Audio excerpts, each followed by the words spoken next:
Business में focus किया जाता है प्रॉफिट के ऊपर, एंटरप्रेन्योरशिप में फोकस किया जाता है सॉल्यूशन के ऊपर। Start A business from an existing idea, already जो मार्केट में आइडियाज है उनके ऊपर ही बिजनेस में काम किया जाता है। लेकिन एंटरप्रेन्योरशिप में क्या होता है, start A business from a unique and innovative idea. अब मैं कुछ आपको एग्जांपल्स देने वाला हूं, उनमें आप बहुत अच्छे से समझ पाओगे। मान के चलिए ये आपका गांव है, ठीक है, यहाँ पे आपका गांव है, यहाँ पे आपकी सिटी है जो आपके गांव से 100 किलोमीटर दूरी पे है। और सब बच्चे पढ़ने के लिए जाते हैं, कॉलेज स्कूल, शॉपिंग करनी हो, कोई अपने गांव से रिलेटेड कोई काम हो, अपना जो तहसील है, डिस्ट्रिक्ट, सब वहीं पे है। तो अब वहां पे जाने का अपने पास एक माध्यम है, वो है बस। एकदम से क्या हुआ, बस की सर्विस रुक गई। तो जो बंदा बिजनेस माइंडेड होगा ना, वो पता क्या करेगा, ऑटो खरीदेगा, या फिर पुरानी बसेस खरीदेगा, या कोई भी एक व्हीकल खरीदेगा, उसको लगा देगा कि भाई तुम इसमें बैठो और वहां पे मेरा काम है तुम्हें छोड़ के आना। तो जो ये जिस बंदे ने ऐसा सोचा, यानी कि एक इंसान को दूसरी जगह पे पहुंचाने का उसने काम किया, जो उसने ये माइंड लगाया ना, ये माइंड ऑलरेडी पूरे इंडिया में, पूरे वर्ल्ड में यूज हो रहा है ये तरीका। ये ओल्ड तरीका है। लेकिन सेम ओला ने भी तो क्या किया, एक इंसान को दूसरी जगह पे पहुंचाने का काम किया, बट एक नए तरीके से। इसको बोलते हैं एंटरप्रेन्योरशिप माइंडसेट। एक और एग्जांपल है, बिजनेस माइंडेड इंसान क्या करता है, कोई प्रोडक्ट लेता है 3 रुपए का, उसको 5 का बेच देगा। लेकिन एंटरप्रेन्योर माइंडसेट क्या करता है कि किसी भी चीज को लेता है, उसमें कुछ एड ऑन करता है, फिर उसको महंगा बेचता है। जैसे 3 केले लिए, उसका जूस बना दिया, उसको फिर हम महंगा बेच सकते हैं, राइट। अब कुछ और एग्जांपल्स और दिखाऊंगा, अच्छे से समझ पाओगे आप। मान के चलो आपके गांव में बहुत सारे लोग फास्ट फूड खाना पसंद करते हैं, वो फास्ट फूड खाने के लिए बाहर जाते हैं, वही सेम सिटी में जाते हैं। तो जो बिजनेस माइंडेड होगा ना, वो क्या करेगा, होटल ओपन करेगा, ठीक है, रेस्टोरेंट ओपन करेगा, वहां पे शेफ रखेगा, खाना बनवाएगा, लाखों करोड़ रुपए लगाएगा। लेकिन सेम जोमेटो ने भी तो हमने खाना पहुंचाया ना हमारे पास, स्विगी ने भी तो यही किया ना, बट एक नए तरीके से। अब एक और एग्जांपल की अगर मैं बात करूं, बहुत सारे ऐसी जगह होती है, ताजमहल देखने के लिए हम जाते हैं, टूरिस्ट प्लेस होते हैं जहाँ पे हम घूमने के लिए जाते हैं, लोग स्टे करते हैं रात को। तो सबसे बड़ी प्रॉब्लम वहाँ पे बहुत सारे लोग देखते हैं यार, लोगों को स्टे करने में प्रॉब्लम आ रही है, होटल ओपन करते हैं, होटल खोलते हैं, जमीन खरीदते हैं, लाखों करोड़ रुपए लगाते हैं। और ये जो आइडिया बंदे के माइंड में आया ना, जिसके भी कि मुझे होटल ओपन करना चाहिए, एक बिजनेस माइंडेड इंसान है। लेकिन ओयो ने भी तो सेम किया ना, ओयो ने भी तो सेम किया, वही होटल ओपन किए, बट एक नए तरीके से उसने सोल्यूशन किया। अब यहां से एग्जाम्पल से आप समझ चुके हैं कि बिजनेस एंड एंटरप्रेन्योरशिप में क्या डिफरेंस है। और यहाँ पे एक बहुत इंटरेस्टिंग बात बताना चाहूंगा आप सबको मैं, जोमेटो का कोई होटल नहीं है, कोई रेस्टोरेंट नहीं है, ओयो का खुद का कोई होटल नहीं है, फोन पे गूगल पे वो भी एंटरप्रेन्योरशिप के अंदर आते हैं, उनका खुद का कोई बैंक नहीं है। तो जितने भी, ओला की खुद की कोई कार नहीं है। इन्होंने क्या किया, ये किसी जो जैसे एक मैन्युफैक्चर होता है, प्रोडक्ट बनाता है, एक कस्टमर होता है, उनके बीच में आ गए। भाई तेरे को कस्टमर की जरूरत है, मैं तेरे को कस्टमर ला के दूंगा, तू बदले में मुझे पैसे दे। और आज के टाइम एक बहुत बड़े बिजनेसमैन ने एक बात बोली है, वो इंसान बहुत बड़ा बेवकूफ है जो आज के टाइम अपना खुद का कोई प्रोडक्ट लॉन्च कर रहा है। क्योंकि भाई अगर आप कोई प्रोडक्ट लॉन्च करोगे, उससे ज्यादा बेस्ट क्वालिटी के प्रोडक्ट ऑलरेडी मार्केट में, आप कंपटीशन नहीं जीत पाओगे उनसे। तो सबसे बुद्धि मता का आज के टाइम जो काम है ना, वो ये है कि ऑलरेडी जो मार्केट में प्रोडक्ट है ना, उन्हीं को आप आगे बढ़ाओ ना, एज ए ब्रांड एम्बेसडर उनका काम करो। सेम ओला ने किया। ओला के पास, उस ओला ने सोचा यार मुझे खुद के होटल ओपन करने की क्या जरूरत है, मैं होटल वालों को कस्टमर ला के दूंगा मेरे नाम पे, ओयो के नाम पे आएंगे वो, और तुम्हारे होटल में रहेंगे, 50 मेरे भाई 50 तेरे। जोमेटो ने भी तो यही काम किया, भाई हम कस्टमर तक पहुंचेंगे, तेरा रेस्टोरेंट है, खाना तेरा है, हम पहुंचाने का काम करेंगे, 100 रुपए में से 30 मेरे 70 तेरे। ऐसे ही ओला ने किया। तो ये आज के टाइम, ये जो तरीका लॉन्च हुआ ना, ये वाला, इसी को बोलते हैं, इसी तरीके को बोलते हैं एंटरप्रेन्योरशिप। अब ये कुछ एंटरप्रेन्योर्स हैं आपके left side and right side, ये कुछ बिजनेसमैन हैं, विजय शेखर शर्मा जिन्होंने पेटीएम बनाया, भाविश अग्रवाल ओला के फाउंडर हैं, फाल्गुनी नायर नायका के फाउंडर हैं, सचिन एंड बिनी बंसल ने फ्लिपकार्ट बनाया, रितेश अग्रवाल को आप जानते ही हैं, ओयो के फाउंडर हैं। और ये बिजनेसमैन हैं गौतम अडानी, रतन टाटा, शिव नाडार, उदय कोटक, मुकेश अंबानी। तो इनके काम से ही अब आपको ना थोड़ा सा ये समझ में आ गया कि हाँ यार, एंटर, ये कुछ मैंने एग्जांपल्स दिए ना आपको, एंटरप्रेन्योर्स भी, ये कुछ एंटरप्रेन्योर्स हैं, बिजनेसमैन है, और जो पीछे मैंने एग्जांपल्स बताए। अब आप बिजनेसमैन और एंटरप्रेन्योर्स, या फिर बिजनेस और एंटरप्रेन्योरशिप में आप डिफरेंस पता कर सकते हैं। अब टाइप्स ऑफ एंटरप्रेन्योरशिप, एंटरप्रेन्योरशिप कितने तरह की होती है डियर, ये चीज है ना, ये जो चीज मैं आपको समझाऊंगा, ये बहुत इंपॉर्टेंट है, ये बहुत अच्छे से समझना आप। आप, जैसे मैम ने स्टार्टिंग में पूछा था, यहाँ पे एक स्टूडेंट से लेके एक 18 साल से लेके 70 साल तक के पर्सन यहाँ पे बैठे हैं। आप सब का जो मेन मकसद है इस सेशन में आने का वो है पैसा कमाना, कि सर हमें पैसा कमाना है।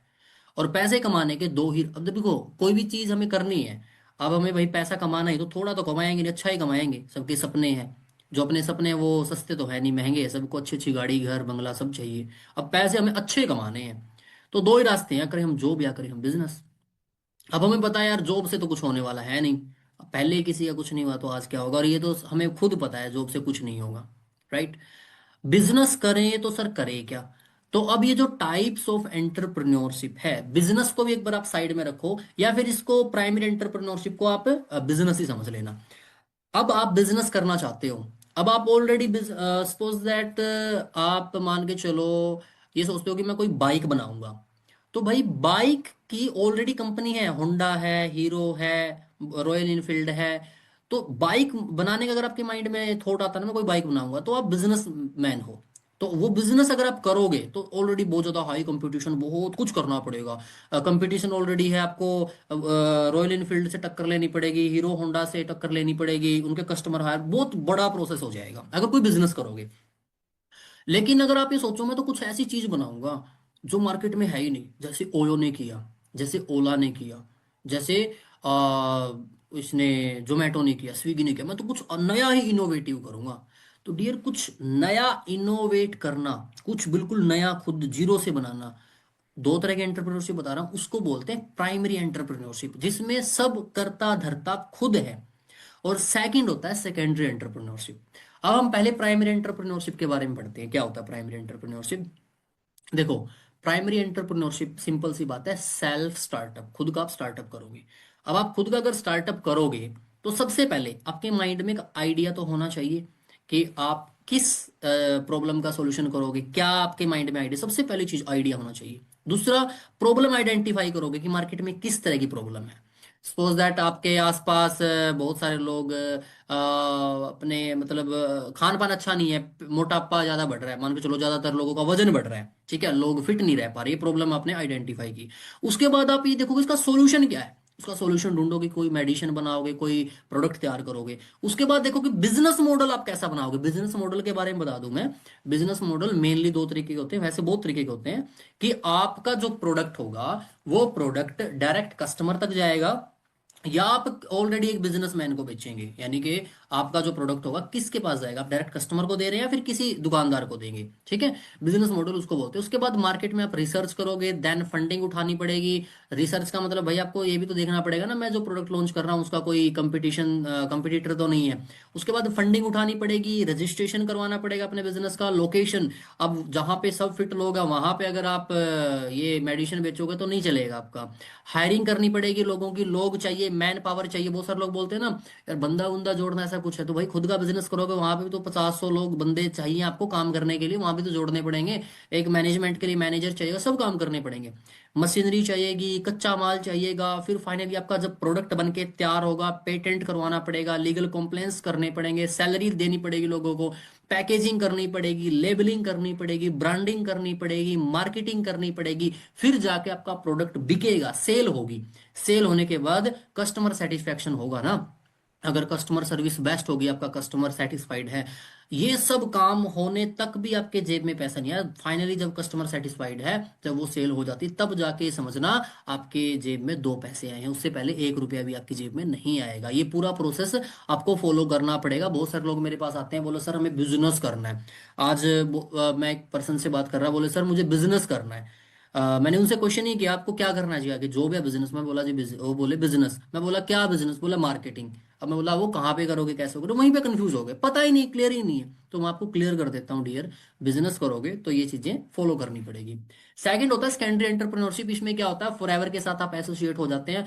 सब करता धरता फॉरएवर है, as a brand ambassador. Sale भी नहीं करनी है आपको, सेल भी फॉरएवर, आपको ऑलरेडी प्रोडक्ट अपने पास, इसको भी लेना अपने आप पहुंचा देगी, आपको कुछ नहीं करना। As a brand ambassador, as a Hrithik Roshan, as a Madhuri Dixit, as a Katrina Kaif, as a Shahrukh Khan, Salman Khan, आपने फॉरएवर के साथ काम करना है। अब ऋतिक रोशन है, माउंटेन ड्यू को वो बेचता नहीं है, वो बोलता है भाई मैं इसको पीऊंगा ना, मैं तो पहाड़ पे चढ़ जाऊंगा, छलांग लगा दूंगा, ठीक है। वो कटरीना कैफ जो भी, वो जो उसको साबुन, लक्स वगैरह साबुन को यूज करती है, तो वो उसको ये खुद पर्सनल यूज नहीं, वो क्या कर रही है, वो उसको बेच नहीं रही है, वो बता रही है, बस सिंपल बताने का काम कर रही है। वो ब्रांड एम्बेसडर है उस प्रोडक्ट के, ब्रांड एम्बेसडर, और वो डिजिटली कर रहे हैं इस चीज को, ठीक है। तो एज ए ब्रांड एम्बेसडर अपने फॉरएवर के साथ एसोसिएट होके सिंपल प्रॉफिट को एंजॉय करना है, ठीक है। ये होता है टाइप्स ऑफ एंटरप्रेन्योरशिप। अब हम स्टडी करेंगे फॉरएवर के अंदर हम एंटरप्रेन्योरशिप करेंगे कैसे, बट उससे पहले थोड़ा सा फॉरएवर के बारे में आप सबको पता होना जरूरी है। सबसे पहले फॉरएवर 13 में 1978 को स्टार्ट हुई थी। आप सबने डे 1, डे 2, डे 3 के अंदर भी इसको स्टडी किया होगा। फाउंडर यानी जो सीईओ है फॉरएवर के, या chairman of Forever, mister Rex मोगन सर, जो फिलहाल इस दुनिया में नहीं है। जो करंट सीईओ हैं वो है ग्रेग मोहन एंड सोनिया मोहन, इनके लड़का एंड लड़की हैं। हेडक्वार्टर है स्कॉट्सडेल एरिजोना, यूएसए के अंदर। फॉरएवर के जो प्रोडक्ट्स हैं aloe vera and be based products हैं। वैसे 200 से ज्यादा प्रोडक्ट हैं फॉरएवर के, बट मेनली सब product aloe vera and be based रहते हैं। रनिंग फ्रॉम 47 ईयर्स ग्लोबली, अगर परफॉर्मेंस की बात करूं तो working in more than 164 countries, 164 से भी ज्यादा देशों में पिछले 48 सालों से फॉरएवर चल रही है। वर्टिकली इंटीग्रेटेड है, मतलब कोई शेयर होल्डर नहीं है, कोई बिचौलिया नहीं है, कोई थर्ड पार्टी नहीं है। हालांकि बहुत सारी ऐसी कंपनी आज के टाइम में एप्पल को भी यूज करते हैं ना, उसमें भी कैमरे सोनी बनाता है, डिस्प्ले सैमसंग बनाता है। मतलब ये कि एक कंपनी के अंदर भी कितनी कंपनियों का हाथ है, अगर एक ने भी बोल दिया ना हम नहीं करेंगे, तो वो कंपनी वहीं पे रुक गई। लेकिन फॉरएवर की सबसे अच्छी बात ये है कि सब करता धरता फॉरएवर खुद है। छोटी सी चीज बताना चाहूंगा फॉरएवर के बारे में, फिर आप लोगों को ना, आप लोगों का भी सीना चौड़ा हो जाएगा कि यार इतनी जबरदस्त इंडस्ट्री के साथ हम एसोसिएट हो रहे हैं। फॉरएवर ने धरती के साथ साथ आसमान को भी खरीद रखा है। तो जहां पे एलोवेरा एंड बी हनी की प्लांटेशन की जाती है ना, अब बहुत सारे लोग, एक पर्सन बोला मेरे को, बोला सर ये जो फॉरएवर का हनी है ना, ये हनी उससे तो ज्यादा शुद्ध नहीं होगा जो मैं अभी अभी खेत से तोड़ के लेके आया हूँ, वहां मधुमक्खी के छत्ते से लेके आया हूँ। फिर मैंने उससे एक बात बोली, ठीक है भाई तू एक काम कर, तेरे पास दो ऑप्शन है। पहला ऑप्शन ये है कि एक गिलास को तेरे घर के अंदर सेफ रख दे, ठीक है, जहां पे कोई पोल्यूशन नहीं है। एक को तू रोड के किनारे पे रख दे, जहां पे सब व्हीकल वगैरह धूल मिट्टी जा रही है। तुझे कल पानी पीना, कौन से गिलास से पिएगा? बोला "मैं जो अंदर सेफ रखा था उसमें"। तो मैं फिर यही तो चीज है ना, आप उसको बोल दो तो हाँ बिल्कुल फ्रेश है, ये है वो, बट देखो ना कहाँ पे वो तैयार हो रहा है, और उसके अंदर इंग्रेडिएंट्स क्या है, कौन से जो मधुमक्खियां हैं। अब वो ये तो है नहीं अमेरिका गई थी, अमेरिका से शहद उठा के लेके आई थी और उसके अंदर डाल दिया था। अब वो यहाँ आसपास के एरिया से तो उसने कलेक्ट किया है ना। फॉरएवर का जो हनी है ना, या फिर जो एलोवेरा उगाया जाता है, जहां पे उगाया जाता है वहां पे धरती के साथ साथ कोई ऊपर से हवाई जहाज या हेलीकॉप्टर तक नहीं उड़ सकता। इसीलिए फॉरएवर ने कर रखा कि उसकी हवा पोल्यूटेड ना हो जाए। और आप लोगों को एक चीज बताऊं, फॉरएवर ने मधुमक्खियों को भी इतना मजबूर कर दिया कि फॉरएवर ने एक नया हनी तैयार किया है। फॉरएवर में एक आता है बी हनी करके, एक आता है वन हनी करके। यानी कि समझ लो मधु, उस वन हनी में क्या तुलसी का, हाँ स्पेशल तुलसी के फूलों से होता है, यानी कि मधुमक्खी तुलसी के फूल पे ही जाएगी और वहीं से शहद बनेगा। तो सोचो फॉरएवर। अब ये दो तीन चीजें मैं बताई ना, मैं वैसे तो अगर बताने लग जाऊं ना पूरा साल भी अगर मैं बोलता रहूं ना, फॉरएवर की इतनी इतनी इतनी खूबियां हैं वो कभी खत्म नहीं हो सकती, ठीक है। तो ये मैंने बस कुछ मन में आया तो आप लोगों को शेयर किया। ऑफिसेज की बात करूँ तो 4500 प्लस फॉरएवर के ऑफिसेज हैं। टर्नओवर बहुत ज्यादा है तो कम ही लिखी यहाँ पे। इनहेरिटेड बिजनेस है, मतलब आपके जाने के बाद आपकी फैमिली में ट्रांसफर हो जाएगा ये। आप खुद सिक्योर है, आपकी फैमिली सिक्योर है। और हाँ, जैसे परसों सुनील गुप्ता सर ने भी एक बात बोली थी ना, कि रॉयल्टी कुछ ही लोगों को मिलती है, एक्टर हो गए, कोई डिफेंस से रिलेटेड कोई फिल्मी कलाकार हो गया, या फिर कुछ लोगों को उन्होंने नाम बताया था कि इन्हीं लोगों को रॉयल्टी मिलती है इंडिया के अंदर या पूरे वर्ल्ड में लगा लो। बट तीसरे या चौथे नंबर पे जो लोग आते हैं ना इस पूरे वर्ल्ड में, वो है फॉरएवर का एफबीओ, फॉरएवर बिजनेस ओनर, जो फॉरएवर में काम करते हैं जिनको रॉयल्टी मिलती है, ठीक है। डेट फ्री है, कैश रिच है, मतलब फॉरएवर बिल्कुल धनवान कंपनी है। पैसे के मामले में ये नहीं है कि कोई बहुत ही नीचे लेवल की कंपनी है, बहुत वर्ल्ड की नंबर वन कंपनी है। डेट फ्री का मतलब ये कि फॉरएवर के ऊपर किसी भी तरह का कोई कर्ज नहीं है। अब हम समझेंगे एंटरप्रेन्योरशिप मॉडल इन फॉरएवर लिविंग। फॉरएवर के अंदर हम एंटरप्रेन्योरशिप करेंगे कैसे, ठीक है। इस मॉडल को डियर आप सबके सब ध्यान से समझना। देखो, बिजनेस, कोई भी बिजनेस होगा ना, वो या तो प्रोडक्ट बेस होगा या सर्विस बेस होगा। अब आप फोन में, जो आपके हाथ में फोन है वो एक प्रोडक्ट है। यूट्यूब से या जूम से आप इस सेशन को देख रहे हैं तो वो आपको सर्विस दे रहा है। तो कोई भी बिजनेस है वो या तो प्रोडक्ट बेस होगा या सर्विस बेस होगा। अगर किसी प्रोडक्ट में सर्विस एंड प्रोडक्ट नहीं है, इट मीन्स वो मनी सर्कुलेशन स्कीम है, टोटली फ्रॉड है, ठीक है। अब फॉरएवर का जो बिजनेस है वो प्रोडक्ट बेस के साथ साथ उसमें सर्विस अपने आप ट्रांसफर हो जाती है। अब कोई भी हम जब बिजनेस करते हैं अपना जो मेन फोकस होता है वो होता है प्रॉफिट के ऊपर, कि यार मैं कोई बिजनेस करूं तो मेरा जो मेन मकसद होना चाहिए कि मुझे इस बिजनेस से प्रॉफिट निकालना है। तो प्रॉफिट दो चीजों पे डिपेंड करता है। सबसे पहली चीज, क्या हम मार्केट की नीड को फुलफिल कर पा रहे हैं। सेकंड, क्या हम मार्केट की रिक्वायरमेंट्स को फुलफिल कर पा रहे हैं, कि आवश्यकता और मांग, मार्केट में जिस चीज की आवश्यकता है, जिस चीज की मांग है, क्या वो अपने बिजनेस से फुलफिल हो पा रही है। अगर आंसर हाँ है तो आप प्रॉफिट जनरेट करोगे। अब आज के टाइम में मार्केट में जो सबसे बड़ी नीड है ना वो है गुड हेल्थ। रिक्वायरमेंट किस चीज की है, वर्क की। क्यों? क्योंकि हेल्थ इश्यूज एंड अनएम्प्लॉयमेंट ये दोनों ऐसे फैक्टर हैं जो बहुत बड़े लेवल पे बढ़ रहे हैं। इनको कोई नहीं रोक सकता। बीमारी और बेरोजगारी बहुत बड़े लेवल पे बढ़ेगी। और ये दोनों प्रॉब्लम है dear, health issues and unemployment, इन दोनों प्रॉब्लम का सॉल्यूशन किससे हो रहा है? एफएलपी से, फॉरएवर लिविंग से। राइट, प्रोडक्ट एंड सर्विस एक हम एक नए तरीके से करेंगे, डिजिटली तरीके से करेंगे। तो मैंने पीछे क्या बताया था, मार्केट में जो प्रॉब्लम है उसका सॉल्यूशन करके पैसे कमाना क्या कहलाता है एक नए तरीके से? एंटरप्रेन्योरशिप। तो हो गया ना एंटरप्रेन्योरशिप फॉरएवर में। इस मॉडल से आपको समझ में आया? इस मॉडल से आपको समझ में आया एंटरप्रेन्योरशिप मॉडल? क्या एंटरप्रेन्योरशिप क्या होता है, कैसे होता है, समझ में आया आपको? ओके। अब हम करते हैं। अब अब मैंने बोल तो दिया आप लोगों को कि अनएम्प्लॉयमेंट है इंडिया के अंदर, अनएम्प्लॉयमेंट है, मैंने ये चीज बोल तो दी। क्या सच में अनएम्प्लॉयमेंट है? क्या सच में बेरोजगारी है? तो डियर आप लोग, शायद ही कोई ऐसा अखबार होगा आज के टाइम जिसके अंदर ये कटिंग, न्यूज़पेपर कटिंग ना आए कि भाई बेरोजगारी नहीं है, या कोई ऐसा न्यूज़ ना आए कि बेरोजगारी नहीं है। हर दिन बेरोजगारी की खबरें में सुनाई जाती है कि इतने लोगों ने ये किया, एमए पास, चपरासी बनने की आस, और हम हर दिन इस चीज को देखते हैं। तो आज हम देखते हैं कि बहुत सारी न्यूज़पेपर कटिंग है, जैसे एमबीए, एमएससी पास डिलीवरी बॉय बनने की कतार में, है ना। ये देखो आप, देश में 3.03 करोड़ युवाओं के पास काम नहीं, मनरेगा में मजदूरी का काम नहीं दे सकी सरकार। देखो बेरोजगारी कितनी बढ़ रही है।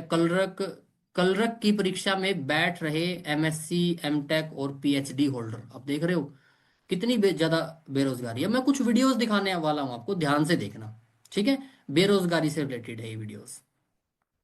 पियोन, जिसे हिंदी में चपरासी कहते हैं, उसके लिए मिनिमम रिक्वायरमेंट होती है 10th क्लास। 62 पियोन की जॉब्स के लिए 93,000 लोगों ने अप्लाई किया, जिसमें से 3,000 पीएचडी होल्डर्स थे, 50,000 ग्रेजुएट और 28,000 पोस्ट ग्रेजुएट ने अप्लाई किया। और यूपी में ये आंकड़ा और इंटरेस्टिंग है, 30 लाख लोगों ने 368 ओपन जॉब्स के लिए अप्लाई किया। नेता जीडीपी और बेरोजगारी का डेटा छुपा लेते हैं, लेकिन इस चीज से इनकी सारी पोल खुल जाती है। देखिए, जो लोग गवर्नमेंट के भरोसे बैठे हैं वो सोच रहे हैं कि 1 या 2 हजार का बेरोजगारी भत्ता मिल जाएगा, या फिर उनकी कास्ट का नेता जीत के आएगा और सरकार में जुगाड़ लगेगा और उनको नौकरी मिल जाएगी, या फिर किसी दिन घोड़े पे चल के एक ऐसा नेता आएगा जो सबको जॉब दिलवा देगा। तो ऐसा कुछ भी नहीं होने वाला। WENR की रिपोर्ट के हिसाब से 53 मिलियन इंडियंस अनएम्प्लॉयड हैं। इस एम्प्लॉयमेंट को हटाने के लिए 10 मिलियन न्यू जॉब चाहिए होंगी, मतलब कि हर दिन 27,000 जॉब चाहिए होंगी। तब जाके 12 साल में अनएम्प्लॉयमेंट खत्म होगा। आज से भी अगर काम स्टार्ट किया जाए तो 12 साल लगेंगे, और तब जाके आपकी क्या एज होगी। आप कितना ही महिमा मंडन कर लें किसी भी गवर्नमेंट का, लेकिन किसी भी गवर्नमेंट के बस की नहीं है ये काम करना।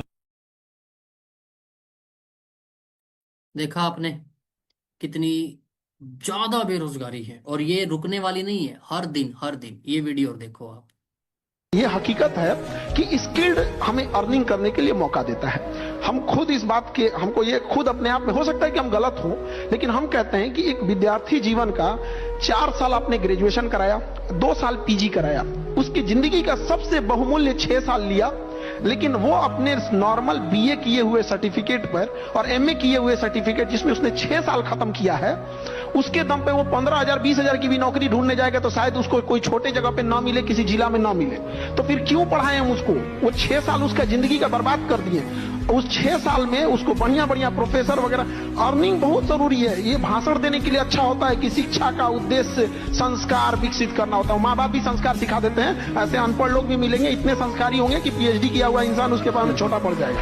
ये कहानी वगैरह नहीं होना चाहिए। आपके ग्रेजुएशन अगर कोई कर रहा है 4 साल का, आप उसको 3 साल जबरदस्त पढ़ाइए, आखिरी का 1 साल उसको बेहतर ढंग से स्किल्ड सिखाइए, चाहे उसको बेकरी सिखा सकते हैं, फ्रीलांसिंग सिखा सकते हैं, केपीओ बीपीओ कुछ भी सिखाइए, और 1 साल वो सीखे और उसको सर्टिफिकेट तब तक मत दिया जाए, उसकी ऐसी व्यवस्था किया जाए ताकि वो कमा सके। जब वो 30-40 हजार कमा ले, इस ग्राउंड पे होना चाहिए कि अब हमारे कॉलेज ने तुम्हें अपने पैरों पे खड़ा कर दिया, ये लो सर्टिफिकेट। वरना एक पन्ना का सर्टिफिकेट दे देता है, क्या काम आता है? 40 साल होने के बाद उसको फेंक देता है आदमी। देखा आपने, रियलिटी है या नहीं है ये?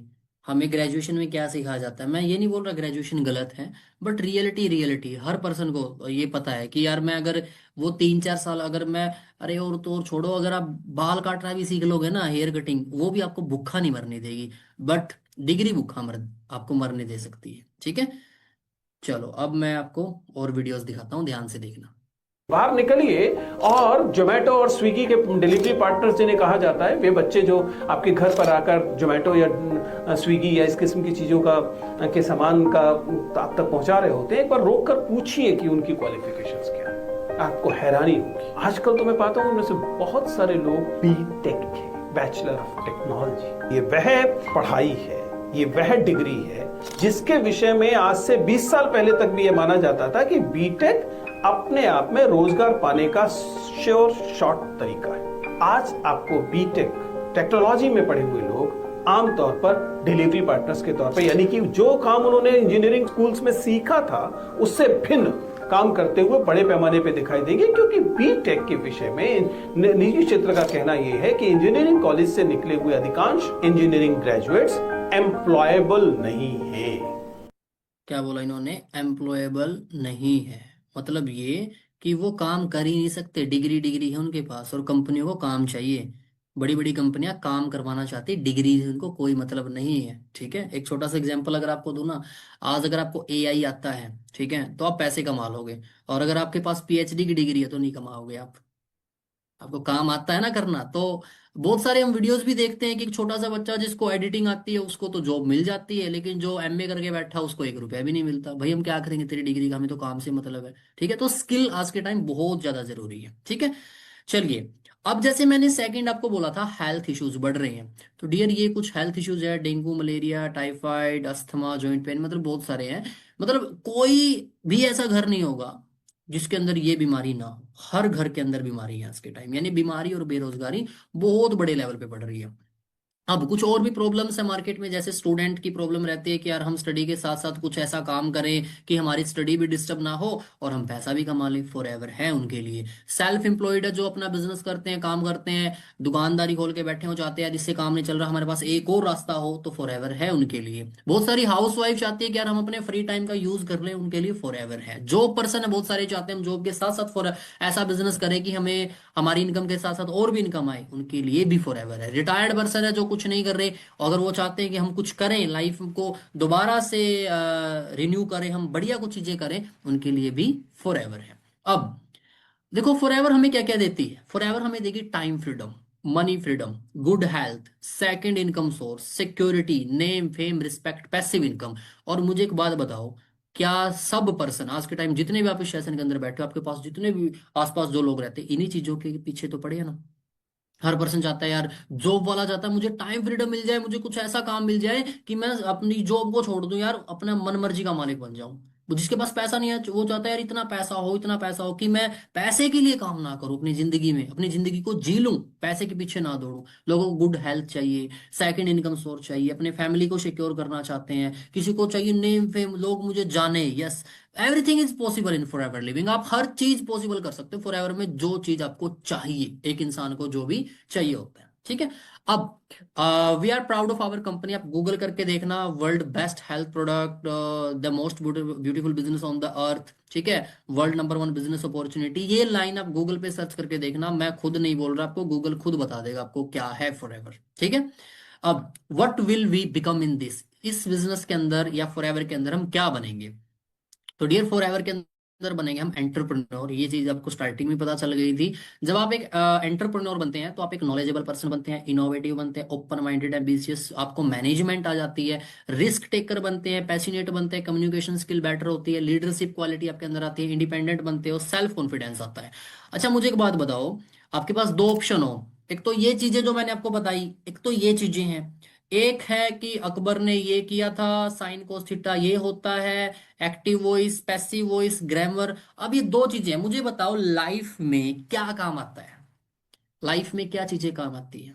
Management, time management, money management, leadership, self confidence काम आता है, या फिर साइन कोस थीटा काम आता है, या फिर हमने जो चीजें सीखी है? तो वो चीजें हमें सीखनी चाहिए जो, पता है हमने क्या कर रखा है, इसका हमारा जो सिस्टम है ना, हम जिस चीज से डेवलप किए गए हैं, हमें जिस चीज से तैयार किया गया, वो पता है क्या सिस्टम है? पढ़ाई is equal to BA MA PhD। अगर हम ये बोल देना कि भाई तुझे एक बुक पढ़नी है, रिच डैड पुअर डैड, जिससे ना तुझे तुझे पैसा कमाना आ जाएगा, बट कोई डिग्री नहीं मिलेगी, नहीं वो तो पढ़ाई है ही नहीं, उसको तो हम पढ़ाई मानते ही नहीं है। पढ़ाई मतलब तो डिग्री मिलनी चाहिए, चाहे वो पैसे दे के ले ले, उसी को हमने पढ़ाई समझ ली है, ठीक है? और ये गलती हमारी है। जो इस गलती को अपना एक्सेप्ट करके चीजों को समझ लेता है ना, वही इंसान जी रहा है आज के टाइम बढ़िया लाइफ, अदरवाइज आप एक ट्रैप में फंसे हुए हैं, ठीक है? And how to do it, इसको करना कैसे है डियर जितने